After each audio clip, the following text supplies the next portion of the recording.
komponennya ya. Komponennya tentunya adalah penghalang fisik ya, penghalang fisik. Kalian tahu pasti ya, kulit ya. Kulit itu adalah contoh komponen sistem imun bawaan. Ya, karena kulit itu dia apa itu? Rapat ya. Nah, rapat itu karena ada tight junction. Jadi tight itu rapat ya, persimpangan yang rapat gitu. Nah, kemudian ada permukaan epitel dan membran mukosa. Coba ya, Bama, coba. Kalau kulit itu termasuk penghalang fisik ya, eh, karena itu adalah kita bersentuhan dengan dunia luar, jelas ya. Oke, tapi sekarang coba, kalau misalnya kerongkongan atau bronkus, apakah itu juga terhubung dengan dunia luar, terpapar dengan dunia luar? Apa jawaban kalian? Tidak, Pak. Tidak, karena lokasinya di dalam. Iya, Pak. Oke, coba. Bama tarik nafas. Sudah? Udah, Pak. Oke, apa yang masuk ke barusan? Udara, Pak. Udara. Udaranya itu apakah bersih? Tidak, Pak. Pasti ada ini pengotornya, Pak. Ada bakterinya kira-kira yang kamu hirup barusan? Iya, Pak. Berarti terpapar nggak? Terpapar, Pak. Oke, coba. Kamu misalnya makan siang ya, makan malam sekarang.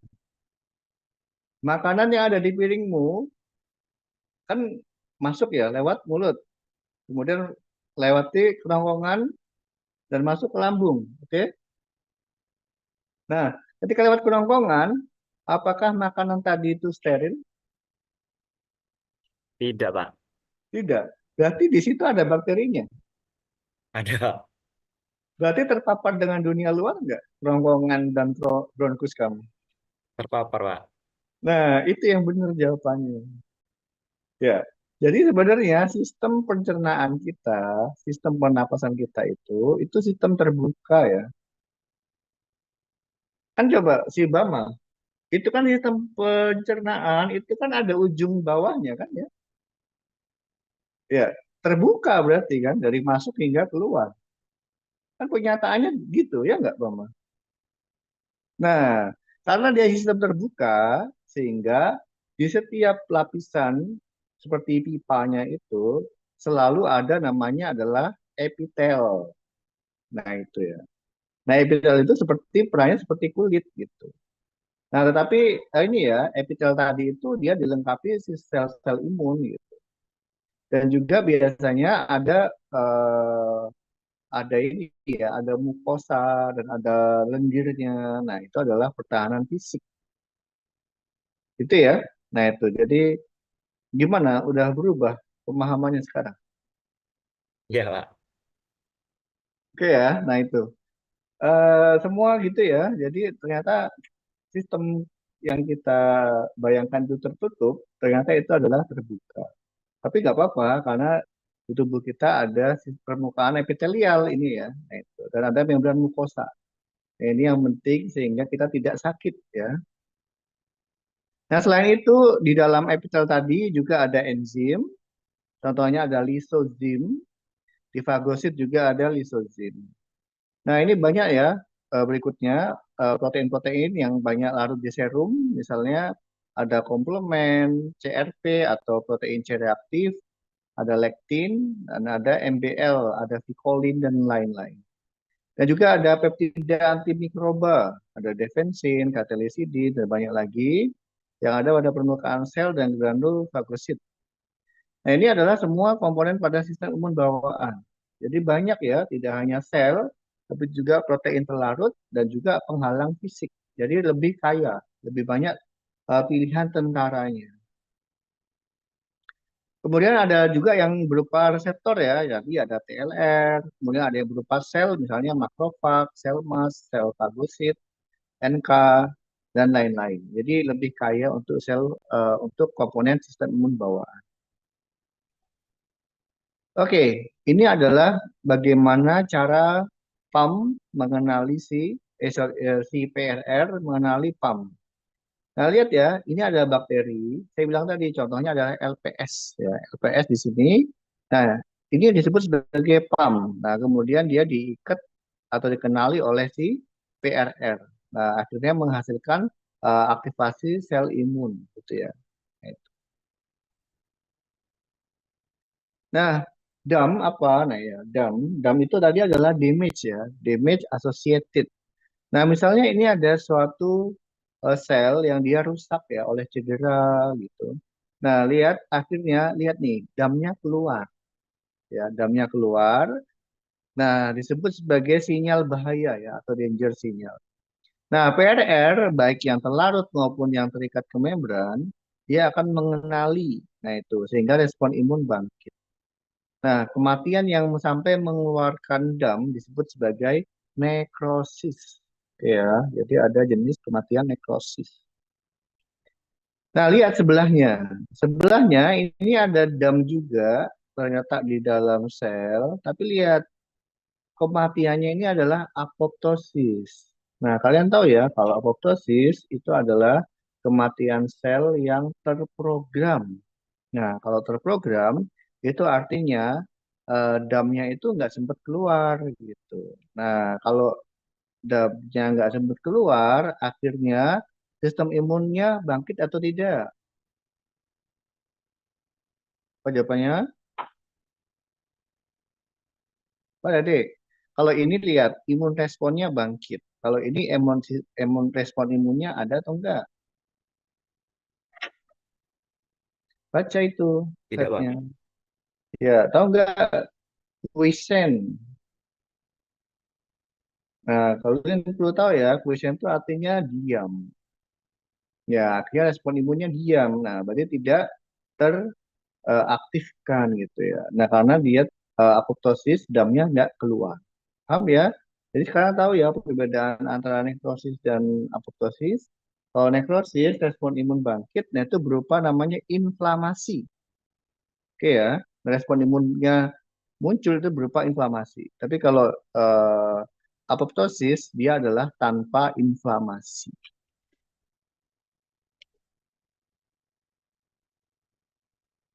Ya, dihidupkan kameranya ya, biar saya bisa tahu wajah-wajahnya. Biar saya nggak sendirian ya. Ini Prisca udah aktif, Bama. Ini si Lia mana? Saya, Pak. Ya ini ada Naura ya. Fatur, kamu mana Fatur? Kamu udah semester 6 toh Fatur?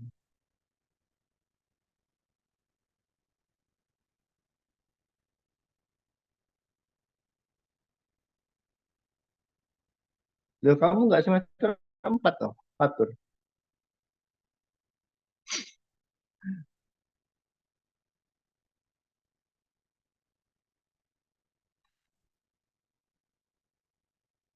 Nggak ada Fatur ini ya, jangan-jangan ya.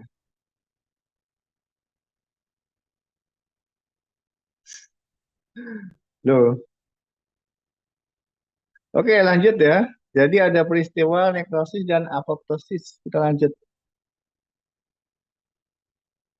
Ya, PAM. Tadi ya, PAM itu hanya dimiliki oleh mikroba. Tahu? Kemudian PAM itu adalah antar kelas patogen sangat bervariasi. Oke. Kalian tahu ya, ada jenis mikroba, setidaknya kalian tahu ada 4. Pertama adalah bakteri. Kedua apa? Patogen. Parasit, jamur, virus, Pak. Oke. Parasit, jamur, virus. Oke ya. Nah, dari keempat tadi, kelas patogen tadi itu sangat bervariasi ya. Nah, struktur PAM biasanya penting bagi integritas, kelangsungan hidup, dan patogenisitas mikroorganisme, sehingga mikroba tidak dapat memutasi PAM-nya untuk menghindari mekanisme pertahanan inang dan tetap bertahan hidup. Nah, ini ceritanya agak unik ya. Kalau virus, dia itu suka bermutasi ya. Nah, bermutasi pada bagian yang dikenali oleh imun. Nah, sehingga dia ceritanya itu mengelak ya, atau evasion, mengelak. Nah, tapi kalau PAM, Nah, itu dia nggak bisa ngelak si itunya, si siapa? Si bakterinya ya, karena eh, dia adalah bagian penting bagi tubuh. Oke ya. Nah, kita lihat contoh-contohnya. Nah, contoh PAM dan DAM. Lihat ya, ada produk bakteri. Nah, ini ada LPS ya, lipopolisakarida. Itu kemudian ada fragmen peptidoglikan, ada CPG, ada karbohidrat containing manosa, kemudian ada dinding sel glikolipid. Nah, itu adalah contoh-contoh produk bakterial. Itu adalah contoh mikroba. Nah, produk viral, nah viral itu dia nggak punya apa-apa ya, kekayaan hartanya itu cuma material genetik saja, yaitu adalah RNA.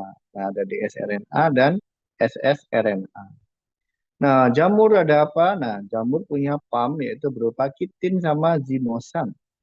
Nah, kemudian ada parasit berupa kitin, homozoin plasmodium, dan Psychotostoma egg antigen. Nah, itu adalah jenis-jenis PAM yang ada dimiliki setiap dari mikroba. Jelas ya? Nah, ini DAM lebih banyak ya, bisa berupa produk komplement, C3B, C4B, IC3B, kemudian ada molekul intermediate ROS, ada H2O2, dan lain-lain, ada molekul stres. Contohnya ada HMGB1, HSP, atau heat shock protein ya, protein heat shock. Kemudian ada protein S100, lactoferrin, defensin, fragmen asam hyaluronat, fibrinogen, surfaktan, dan sulfat heparan. Kemudian ada produk metabolik, ada K+, ATP, asam urat, kolesterol, asam lemak jenuh. Kemudian ada asam nukleat ya, ada RNA, ssRNA, komponen kromatin, dan ada substansi eksogen. Contohnya ada alum, ada silika, dan ada asbestos. Nah, semua itu bisa berperan sebagai DAM. Oke ya, ini harus tahu ya komponen PAM dan DAM. Oke, adik-adik lihat, ini yang atas PAM, yang bawah DAM, sama ya. Asam nukleat berupa ini dimiliki oleh virus bakteri. Dan mungkin yang perlu kalian tahu ini ya pasangannya.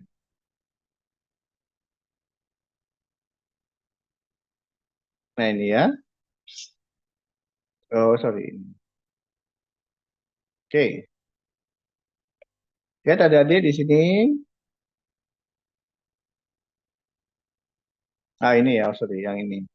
Tadi contoh PAM yang sering saya bahas dan sudah ditanyakan tadi ada apa PAM-nya contohnya? LPS, Pak. Oke, coba lihat LPS. Siapa yang mengenali LPS? TLR 4, Pak. Ya, itu harus tahu ya. Nah, ini sangat penting. Jadi yang mengenali si T, LPS itu adalah TLR4. Nah, ini pasangannya di sini. Nah, itu harus tahu ya. Nah, kemudian kita lihat lagi ke di sini ya. Lihat, jadi PRR itu ada banyak ya. Salah satunya ada TLR atau Tollak reseptor.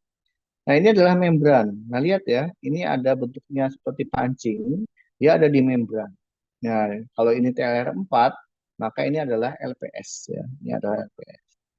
Nah, ternyata selain di membran juga ada di namanya ini adalah membran endosom. Nah, di membran endosom dia mengenali mikrobial DNA atau RNA. Paham ya, mengapa kok di dalam endosom? Kita lihat, kalau virus kan dia menginfeksi sel inang, ya enggak? Nah, virus mengenali sel inang. Nah, kalau dia menginfeksi, yang dipunyai virus tadi kekayaannya apa aja sih yang dipunyai oleh virus? Berupa apa? Ingat nggak tadi saya bilang? Molekul apa yang hanya dimiliki oleh si virus? Harta benda utamanya. Siapa itu? Apa itu?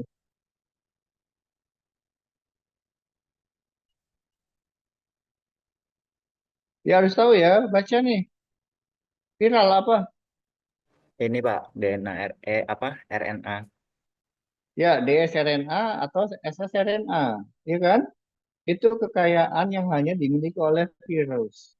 Terus ingat lagi nih, virus kan dia menginfeksi sel inang. Kalau dia menginfeksi, berarti kekayaannya itu ada di dalam sel inang atau di luar sel inang.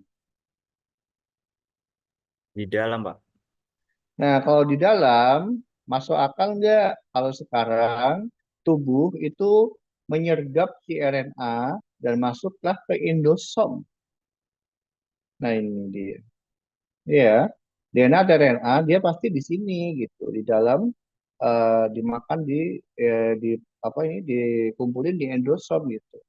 Nah, jadi nanti akan ada TLR yang khusus mengenali DNA atau RNA yang ada di endosom gitu. Nah, ini adalah TLR tertentu. Nah, sekarang TLR berapa?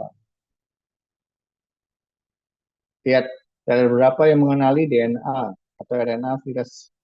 TLR 3 sama TLR 3, Pak. Oke, TLR 3, berikutnya ada lagi. 78, Pak. Ya, 78. Oke ya, nah ini. dsRNA oleh virus TLR 3. Kemudian ada virus bakteri ssRNA, nah ini 78. Nah, lihat ya, ada di membran endolisosom. Oke ya. Jadi adik harus tahu posisi masing-masing. Seperti contohnya tadi ada TLR4, dia ada di membran plasma. Itu kalau 378, dia ada di membran endosom atau endolisosom ya.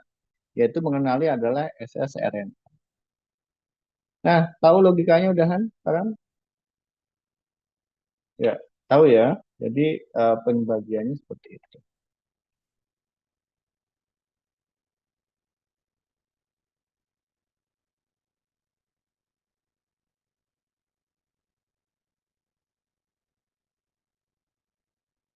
Nah, saya bilang tadi PRR ya, PRR itu ada dua jenis sebenarnya.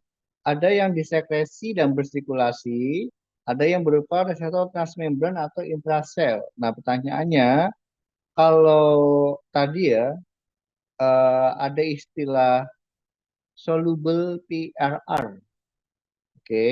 Berarti itu masuk yang kategori pertama atau kategori kedua kalau soluble PRR.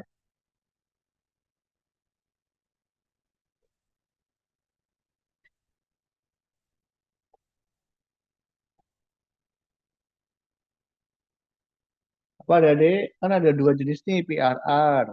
Ada yang disekresi dan bersirkulasi, yang pertama. Yang kedua, dia terikat sama transmembran atau intrasel. Nah, pertanyaannya, tadi ada soluble PRR kan di awal-awal saya tanyakan saya tadi. Nah, itu berarti masuk yang kategori satu atau yang kedua kalau soluble PRR.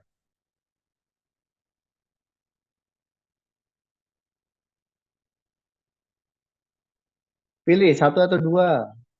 Soluble PRR loh, gampang banget. Soluble artinya apa? Larut.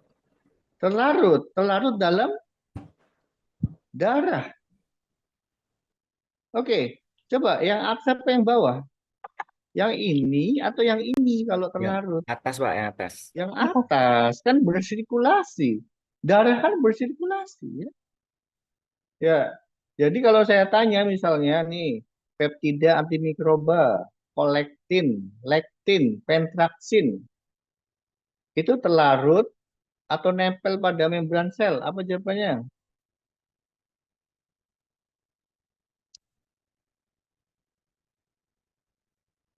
Loh, kok macet lagi sih? Lihat ya. Peptida antimikroba, kolektin, lektin itu berarti terlarut atau terikat pada membran sel. Terlalut, Pak. Terlalut, Ya, Pak. terlarut ya. Jangan jangan bingung gitu ya. Nah, kalau yang terikat membran sel itu contohnya yang PLR tadi. Kan PLR banyak ya. PLR itu banyak. Jadi ada yang terlarut, ada yang nempel gitu. Nah, yang terlarut contohnya adalah tadi ya. Baca nih, peptida antimikroba, kolektin, lektin, dan pentraksin itu adalah yang terlarut. Ya, kalau yang transmembran atau intrasel itu contohnya yang si ini gitu, TLR gitu ya. Oke. Nah, sekarang pertanyaannya, kalau ini berikutnya ya, selain TLR juga ada NLR ya. Ada juga RLR dan ada CDS. Oke ya. Coba lihat, kalau dari ketiganya NLR, RLR dan CDS, dia masuk ke mana? Reseptor transmembran atau intraseluler? Apa jawabannya?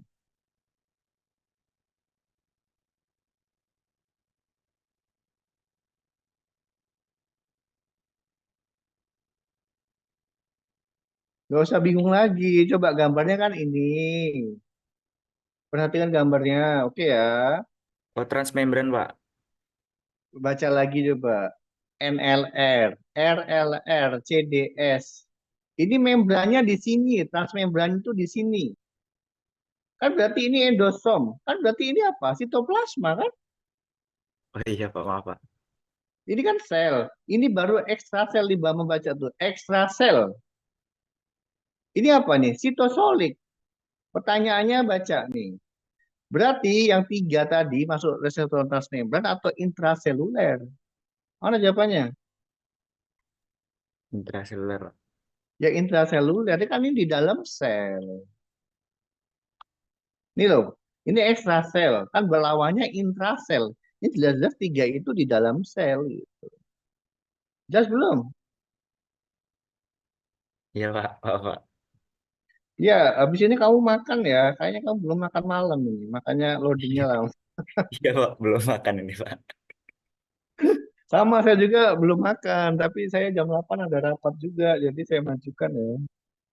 Saya itu sibuk ya. Jadi saya juga pusing. Mengapa saya sibuk sekali?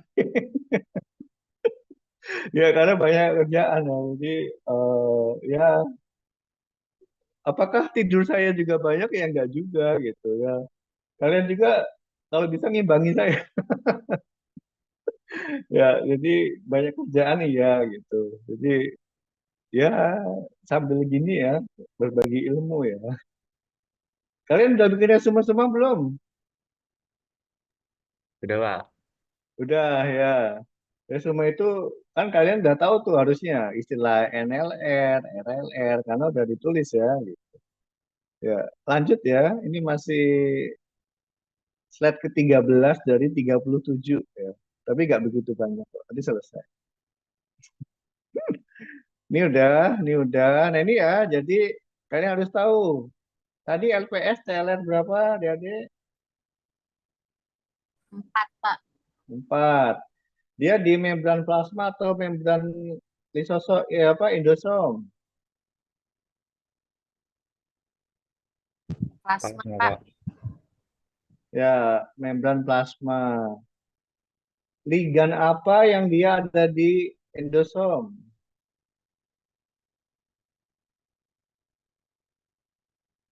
Ini, Pak. Apa? DSRNA sama SSRNA. Oke, bagus. TR apa yang mengenali dia? 378, Pak. 378, bagus.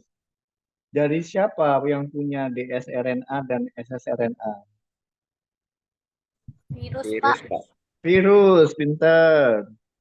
Tadi ada tiga jenis lagi yang lain selain TLR. Ada NLR, RLR, sama CDS.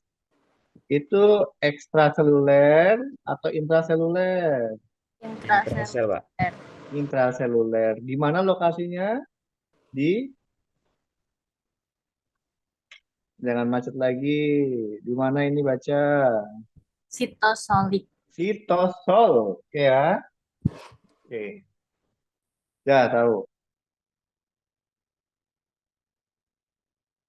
Nah, ini gambarnya ya. TLR itu lokasinya di membran dan bentuknya pancing ya, seperti pancing. Nah, kalau NLR bentuknya seperti arit ya. Ini agak kayak arit ya. Nah, ini pentraksin, kolektin, ini adalah yang soluble. Kelihatan nggak nih, Mama Naura? Soluble ya nih, soluble. Ini cell associated. Oke. Ya, gitu tadi pengantar ya terkait dengan eh, PAM, NLR, dan TLR. Sekarang kita masuk ke sistem imun. Sel-sel ya. Ini sebenarnya udah kita bahas sedikit kemarin dan kita coba bahas lebih detail. Ya, fagosit ada dua kemarin, apa dan apa utamanya? Makrofag sama neutrofil. Makrofag dan neutrofil. Oke, siapa yang lebih rakus? Yang neutrofil, Pak. Neutrofil, bagus. Siapa yang masa hidupnya lebih pendek? Neutrofil juga, Pak. Neutrofil, Pak. Neutrofil juga, oke. Kemudian ada sel dendritik, itu adalah contoh APC ya, antigen presenting cell. Kemudian ada sel epitel tadi yang udah ada di mana-mana. Kemudian ada sel lemas. Ciri khasnya apa sih sel lemas kemarin? Memiliki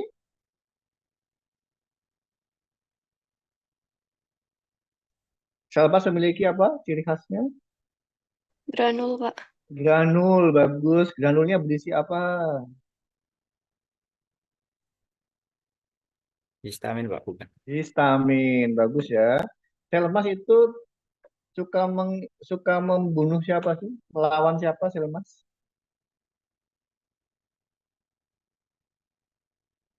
Cacing dan alergi, bukan, Pak?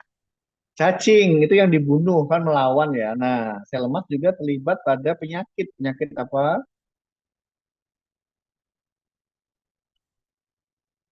Ya tadi udah disebut penyakit apa?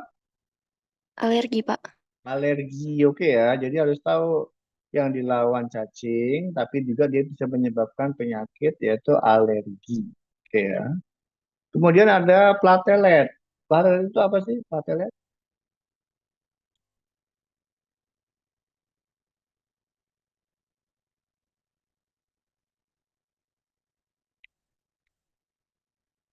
Itu loh, kalau kalian sakit demam berdarah itu turun banyak itu loh. Ya, Pak. Ini, Pak. Trombosit, Pak. Trombosit Pandara, ya. Pak. Ya, platelet atau keping darah atau platelet atau trombosit ya. Wah, ada sel NK. Kepanjangannya apa NK? Natural killer, Pak. Oke, bagus. Dia memiliki granul juga ya, tapi granulnya berisi senjata mematikan. Mematikan bagi si musuh. Nah, berikutnya ada ILC atau innate lymphoid cell. Nah, ini adalah sel yang terlibat pada sistem imun Bapak. Sel mas tadi ya, dia terlibat pada melawan apa ini parasit cacing ya. Kemudian dia punya mediator berisi granul yang berisi apa ini histamin. Ya, ini udah ketemu. Mau ada sel masta tadi adalah penyakit apa ini baca alergi. Oke ya. Dan nanti sel emas itu juga terkait dengan si IgE. Oke, sekarang kita lihat membandingkan neutrofil dan makrofag ya, karena kalian tahu fagosit itu utamanya ada dua, neutrofil dan makrofag. Coba pertanyaannya, tadi dikatakan umurnya lebih pendek si neutrofil. Pertanyaannya adalah berapa lama usia neutrofil hidup di dunia? Berapa?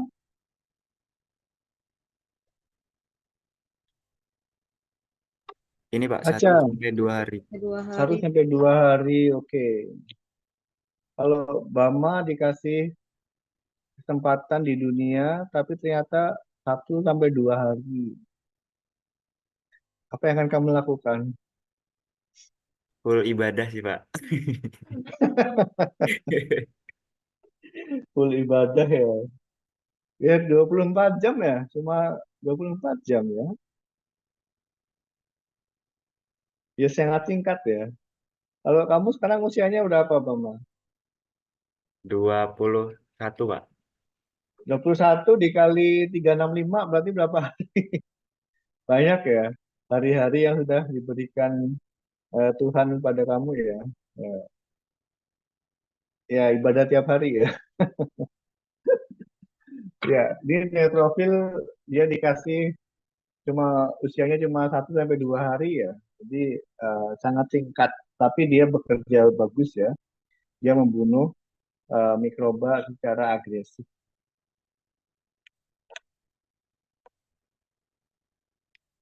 Oke, berikutnya lihat ya. Nomor 2 dari bawah. Coba Lia baca apa itu? Yang net formation ya, Pak? Ya, net formation. Nah, ini sangat penting ya, net. Kepanjangan net apa sih?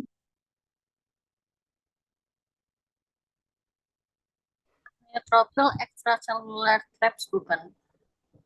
Iya, itu kan bawahnya ada. Iya Pak, saya baca bawah. Iya, jadi nggak usah ada kata bukannya, ya. Apa kepanjangan net? Neutrophil extracellular traps Pak. Nah, itu ya. Kalau kayak tadi, neutrophil extracellular traps bukan Pak. Nah, itu artinya kalian nggak percaya diri. Kalian butuh konfirmasi, butuh validasi. Ya nggak, masa kalau wawancara ditanya gitu, loh kamu bisa nggak gitu ya. Nah, jadi percaya diri aja, apalagi itu udah ada di set ya. Jadi baca aja. Oke ya. Nanti kalau Bama skripsi ditanya, sebutkan contoh fagosit, kamu jawabnya gimana, Bama?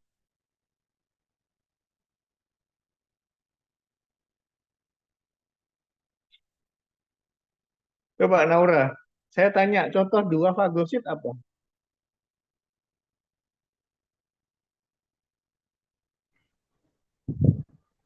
Makrofag neutrophil bukan? Iya, Pak. Ya, kok diulangi lagi? Enggak Pak, Sebutkan dua contoh fagosit. Apa Naura? Apa jawabnya? makrofag dan neutrofil Pak. Oke, biasakan seperti itu ya.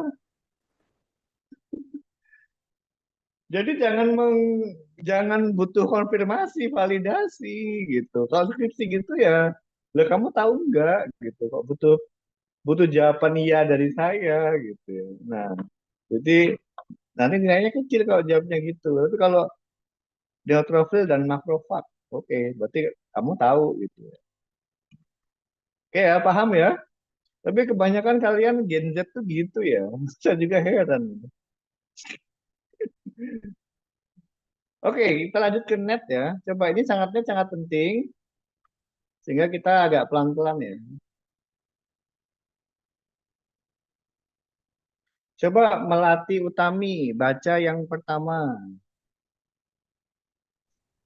Neutrofil juga membunuh mikroba dengan mengeluarkan DNA dan isi granulnya yang kemudian membentuk jaring atau trap di luar sel untuk menangkap serta membunuh bakteri dan jamur. Oke, bagus. Kita coba bedah ya. Kan tadi kalian udah tahu kalau si net, sorry, kalau neutrofil dia adalah fagosit yang pintar ya. Dia apa bisa memakan ya. Nah, selain itu, nah itu ya, dia juga mengeluarkan DNA dan isi granulnya. Nah, lihat ya, net itu kan kayak jaring kalau di Indonesia kan ya, net itu kan jaring. Nah, itu seperti jaring atau trap bakteri dan jamur sehingga dia tidak kemana-mana ya. Nah itu. Nah, dari sini kita bisa lihat kalau DNA-nya keluar, isi granulnya keluar, berarti neutrofil setelah itu gimana nasibnya? Kan DNA itu kan di inti sel ya, ya kan? Nah, kalau DNA-nya isinya dikeluarkan, nah, bagaimana nasib neutrofil setelah itu? Neutrofilnya gimana? Mati atau hidup? Mati, Pak. Nah, mati ya. Nah, itu bisa diambil hikmah. Ternyata neutrofil itu bisa disetarakan pasukan yang tidak takut mati. Ya, ya dia tentara berani mati. Ya, karena dia mengorbankan dirinya, mengeluarkan isi DNA-nya untuk memerangkap si bakteri dan jamur ya. Jadi neutrofil ini sangat pemberani, pemberani dan tangguh ya. Nah, kayak kamu ya, Bama, Bama tangguh ya. Nah, itu kamu eh, tiru tuh neutrofil. Nah, jadi itu yang pertama. Coba berikutnya, si Binar, baca yang kedua. Baik, Pak. Kandungan kromatin yang dikeluarkan ini disebut neutrophil extracellular traps atau NETs atau perangkap extracellular neutrophil. NET terdiri dari untaian DNA dan histon yang terikat dengan konsentrasi tinggi zat antimikroba dari granul neutrofil termasuk lisozim, elastase, dan defensin. Oke, bagus. Nah, jadi yang dikeluarkan itu berupa untaian DNA, juga ada histon, dan juga ada zat antimikroba. Jadi granulnya tadi itu ada zat antimikroba, contohnya ada lisozim, elastase, dan defensin. Oke ya. Oke, berikutnya Mas Sayu. Baca yang ketiga. Baik, Pak. Jadi saat inti sel dikeluarkan selama proses pembentukan NETs, neutrofil mengalami kematian sel yang disebut netosis. Oke ya, jelas ya. Lihat. Karena dia mengeluarkan inti selnya, maka neutrofil itu akan mati. Nah, tetapi untuk menghargai kematian sel karena neutrofilnya ini pemberani, dia disebut sebagai netosis ya. Ya, kan kalian tadi tahu ya, ada kematian yang jenis nekrosis. Ada yang jenis apoptosis. Nah, ini kalian ketiga, ada namanya netosis ya. Itu adalah kematian neutrofil karena dia mengerahkan netnya. Nah, ini gambarannya adik-adik. Lihat. Netosis atau kematian dari si eh,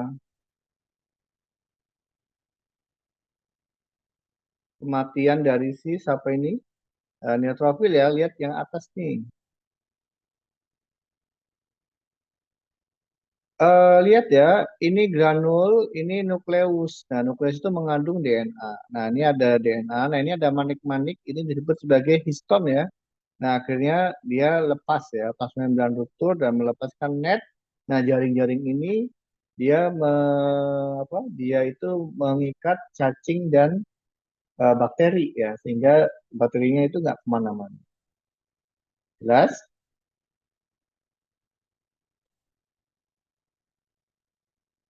Oke ya, nah dan di situ selnya mati. Tetapi ada juga yang dia terkeluar, tapi dia masih utuh ya. Nah ini masih utuh, eh, disebut sebagai non-lytic netosis, dari kematian sel tapi non-lytic, non-lysis ya.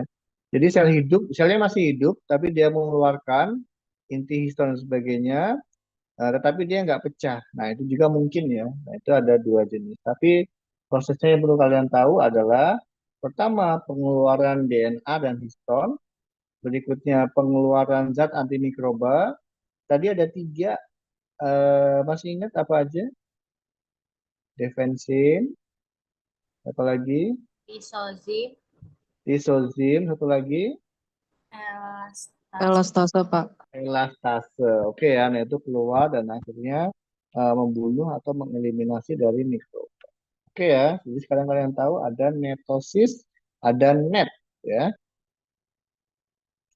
Oke, selesai itu neutrofil. Ada pertanyaan nggak untuk neutrofil? Oke, kita lanjutkan. Nah, makrofag ini udah kita bahas ya. Makrofag itu sama, dia adalah punya kemampuan untuk memakan, tetapi juga dia ada jenis yang ini ya, makrofag residen ya. Dia menetap di organ tertentu. Ya, contohnya di liver ada sel Kupffer, di ginjal ada mesangial, di sistem saraf atau otak ada mikroglia dan seterusnya. Nah, ini perlu kalian tahu.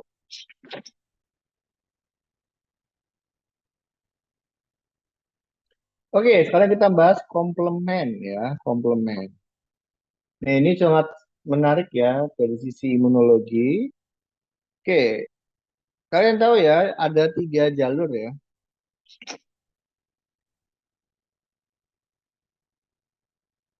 Kita pakai slide yang tadi lagi.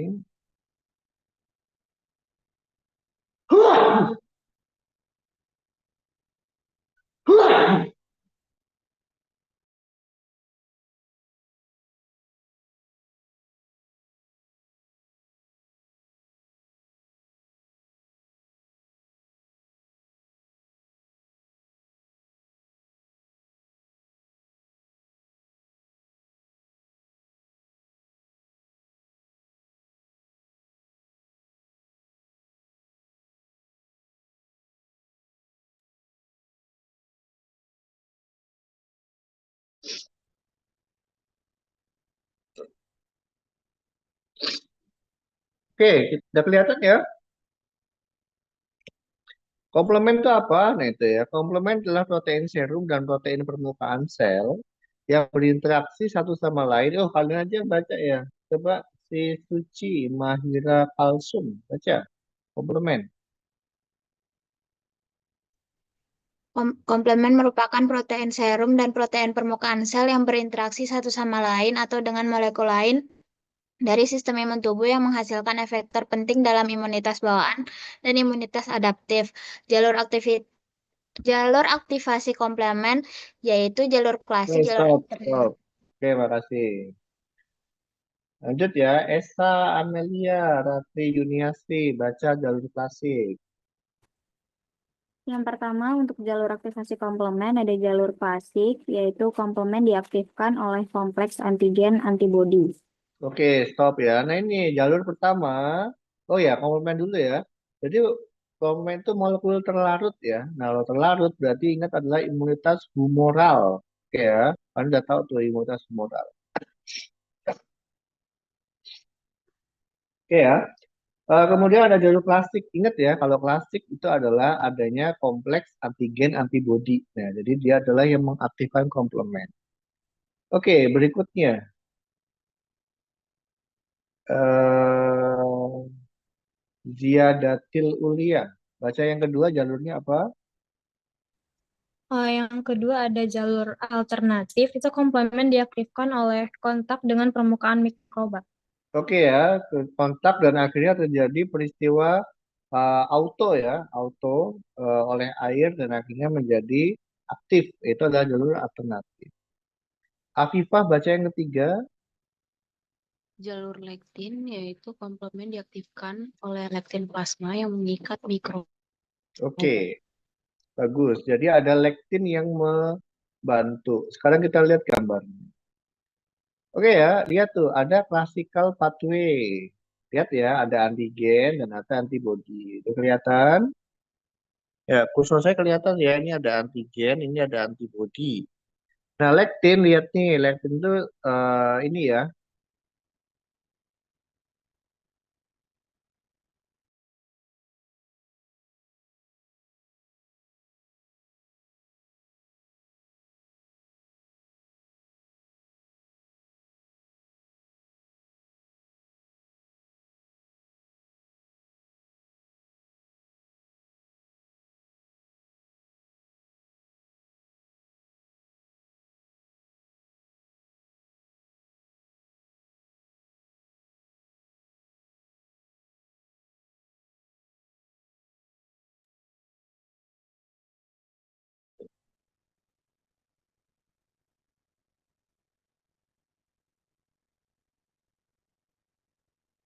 Oke, lanjut ya.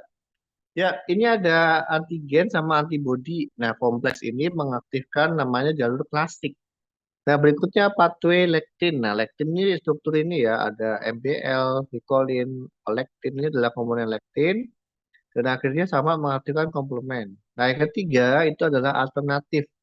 Jadi ada reaksi spontan ya oleh air jadinya C3 pecah dan akhirnya ini ya pecah dan akhirnya memecah C3. Nah ini ya perlu kalian tahu ya istilah-istilahnya. Oke ya, jadi ada suatu kompleks protein dari C1 dari C menjadi C dari C1, C2, C3 sampai C9 ya. Dan mereka C-nya itu tentunya adalah komplement.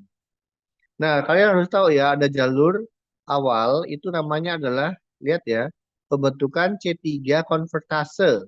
Nah, C3 konvertase itu artinya adalah memecah C3 menjadi C3A dan C3B. Oke ya. Nah, C3A, lihat ya, yang depannya A ini artinya untuk inflamasi. Tapi kalau C3B, nah C3B itu nanti berikatan dengan temennya dan membentuklah namanya C5 konvertase. Nah itu ya. Jadi lihat ya, kita kembali ke sini lagi.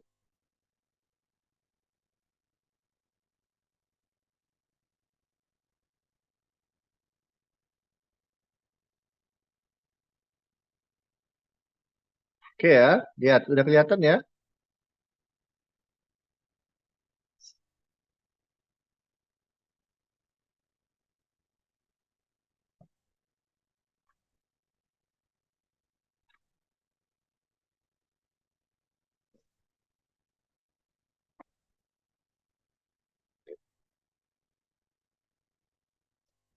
Oke ya, nah lihat tadi akan menghasilkan namanya pertama C3 konvertase. Nah, C3 konvertase lihat ya, dia akan memecah C3 menjadi C3A dan C3B. Nah, yang A tadi ini itu bersifat untuk inflamasi. Nah, C3B itu nanti akan berikatan dengan lainnya membentuk C5 konvertase. Dan berikutnya sama. C5 akan memecah, C5 konvertase akan memecah C5 menjadi C5A dan C5B. Sama ya, C5A akan jadi proinflamasi dan lihat dia lebih kuat dari C3A. Nah, C5B bentuk dengan teman-temannya. Nah, itu adalah C5B, C6, C7, C8, dan C9. Nah, ini kompleks ya, membentuk sebagai MAC atau membran attack kompleks. Nah, MAC itulah yang akhirnya membuat lubang pada mikroba. Lihat ya, nah ini. Jadi ada 3 jalur, klasik, alternatif, dan lektin. Ini kompleks antibodi namanya klasik.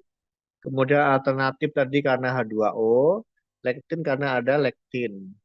Dibentuklah C3 konvertase, memecah C3 menjadi C3B dan C3A. Nah, C3B ketemu sama si C lain-lainnya ya, membentuk namanya C5 konvertase. C5 konvertase akan memecah C5 menjadi C5A dan C5B. Nah, C5B ketemu sama teman-temannya yaitu C6, C7, C8, C9 membentuk MAC. Udah ketemu belum sekarang? Nah, ini MAC-nya. Ini ada membran sel bakteri misalnya. Nah, itu kayak ada di bor gitu ya. Nah, lubang. Nah, akhirnya isi selnya keluar. Nah, akhirnya mati si bakterinya. Gimana adik-adik jelas untuk proses aktivasi komplement?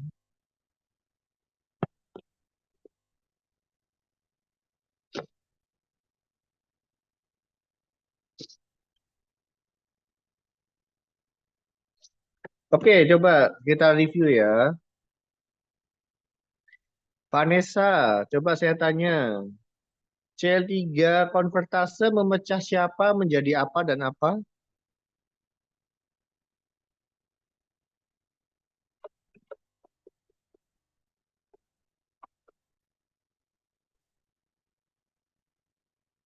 Nggak ada ya. Elvira, coba.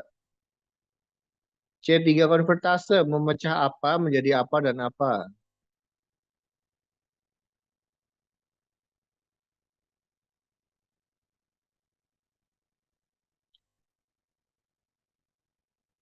Ya ini ya, saya suka nggak suka yang online gini ya.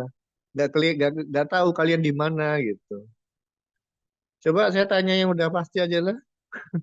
Coba melatih. C3 konvertase memecah apa menjadi apa dan apa? Saya izin menjawab, Pak. C3 konvertase itu memecah C3 menjadi C3A dan C3B. Nantinya C3B-nya berikatan, dia dipecah lagi, Pak, menjadi C5 konvertase. Oh, oke. C3B berikatan dengan yang lainnya. Oke ya. Nah, latih. C3 akan berikatan dengan lainnya. Lihat nih. C3B berikatan dengan protein komplement lainnya membentuk C5 konvertase. Nah, itu. Nah, barulah kemudian C5 konvertase memecah C5 menjadi C5A dan C5B. Ada yang ingat nggak tadi? C3A dan C5A sebagai apa tadi perannya ke? Inflamasi. Inflamasi, bagus. Siapa lebih kuat daya inflamasinya? C3A atau C5A? C5A. C5A, bagus. MAC, penyusunnya siapa aja? C6, C7, C8, C9. Oke, ada yang kurang. Satu Sama lagi C5B. siapa? C5B-nya jangan lupa. Oke ya. C5B 6789 adalah membran attack kompleks. Oke, bagus. Silakan udah. Kalian udah tahu ya, kemarin sitokin ada sitokin proinflamasi dan sitokin antiinflamasi. Contoh sitokin proinflamasi apa?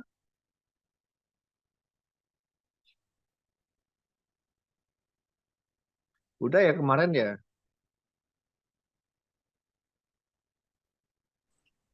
IL, I beta, IL, TNF alpha. Oke, bagus ya. TNF alpha. Nah, tadi IL-1 ya, bukan I. IL-1 beta. Oke ya. Nah, ini yang kita akan lanjutkan bagaimana IL-1 beta itu terjadi. Nah, tapi sebelum sana, kita lihat dulu inflamasi. Nah, kalian harus sadar ya bahwa sebenarnya inflamasi itu adalah reaksi yang menguntungkan. Kalian lihat sini ya, ini adalah pembuluh darah kan? Ya, ini pembuluh darah. Ya, di sini ada sel darah merah dan kalian tahu ya ada sel darah putih. Lihat bakterinya di sini. Nah, ini adalah medan pertempuran. Ya, yang mana itu terjadi inflamasi. Makanya kalau kalian lihat kalau ada inflamasi itu kan bengkak ya, bengkak merah gitu ya. Nah, itu adalah ada peristiwa pertempuran sengit yang sedang terjadi antara sel-sel imun dan patogen. Nah, itu tujuannya baik ya. Tujuannya baik yaitu supaya patogennya mati dan patogennya tidak kemana-mana gitu. Nah, dalam pemicu inflamasi, nah itu selalu butuh namanya molekul proinflamasi ya, yaitu ada lihat adik-adik di gambar itu. Ada molekul komplement nggak di sana yang membuat inflamasi? Apa yang kalian baca? Apa yang kalian temukan? IL-1 sama TNF. Oke, bukan yang komplement. C3A dan C5A. Oke, bagus ya. Kan kalian tahu tadi C3A dan C5A adalah memicu inflamasi dan ternyata benar tuh. Di sana komplemennya aktif, dia C3A dan C5-nya ada di si peristiwa inflamasi. Gua ada IL-1 beta ya, ada TNF. Dan lihat ya, ada IL-8. Nah, dia adalah kemokin. Kemokin itu artinya dia memanggil-manggil ya sel imun yang lainnya untuk ayo sini gitu. Nah, itu adalah kemokin. Contohnya adalah IL-8.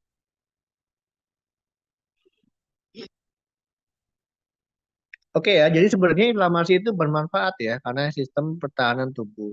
Tetapi masalahnya jika inflamasi tadi itu berkepanjangan, nah itu yang jadinya kalian butuh obat antiinflamasi gitu.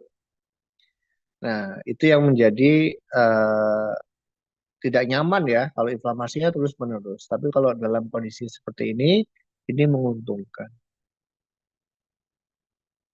Jadi kalau misalnya Bama ya, Bama sakit gigi, kemudian gusinya bengkak, nah itu artinya sedang ada inflamasi seperti pada gambar ini gitu ya. Jadi ada bakteri kan kalau Bama nggak sikat gigi, bakterinya banyak ya. Nah, dia menginfeksi dan akhirnya terjadi inflamasi gitu. Nah, sehingga kalau tidak mau ada inflamasi, ya ini ya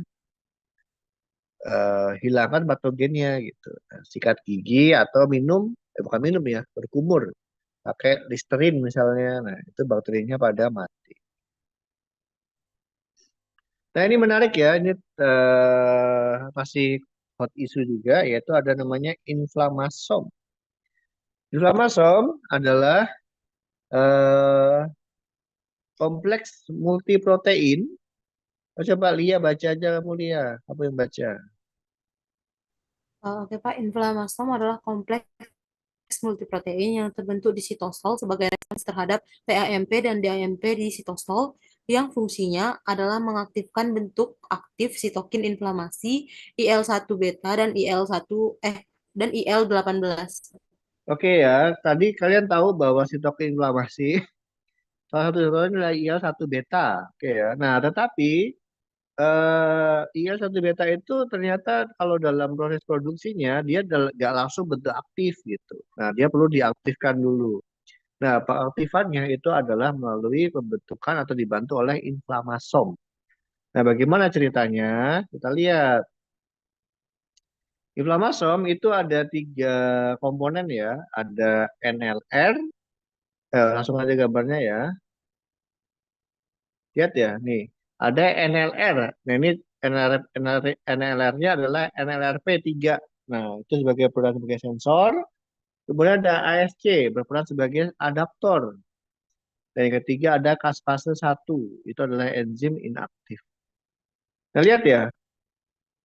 Ini bagaimana mereka aktif itu karena ada patogen ini ya. Ada patogen dan akhirnya ada sinyal kedua juga, tapi ya sinyal kedua itu misalnya ada pengeluaran kalsium atau kalium efflux ya, kalium keluar ini sebagai sinyal kedua.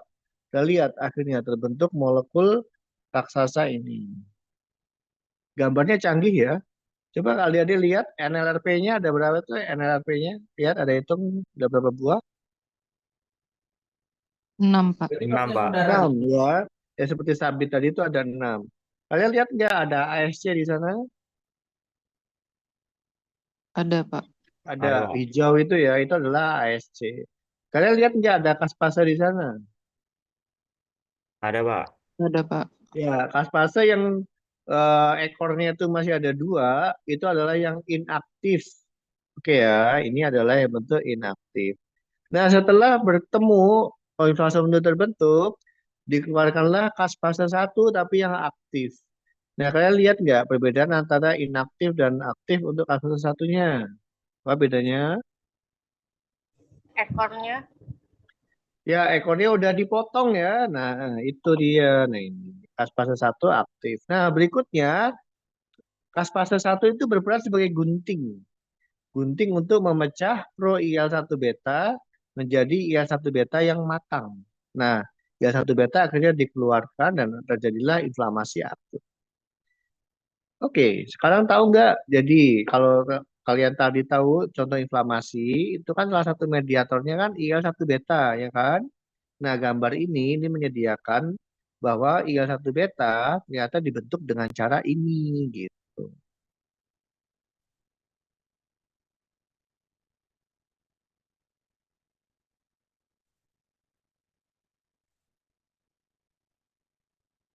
Oke, gelap ya? Ya, ini bukan mati listrik, tapi setnya sudah habis. Oke, ada pertanyaan nggak adik-adik? Ya, cukup ya. Kita udah belajar dan saatnya untuk makan malam. Oke, sampai jumpa besok pagi ya, jam 7. Tetap semangat. Saya akhiri. Wassalamualaikum warahmatullahi wabarakatuh. Waalaikumsalam warahmatullahi wabarakatuh. Terima kasih, Terima Pak. kasih, Pak.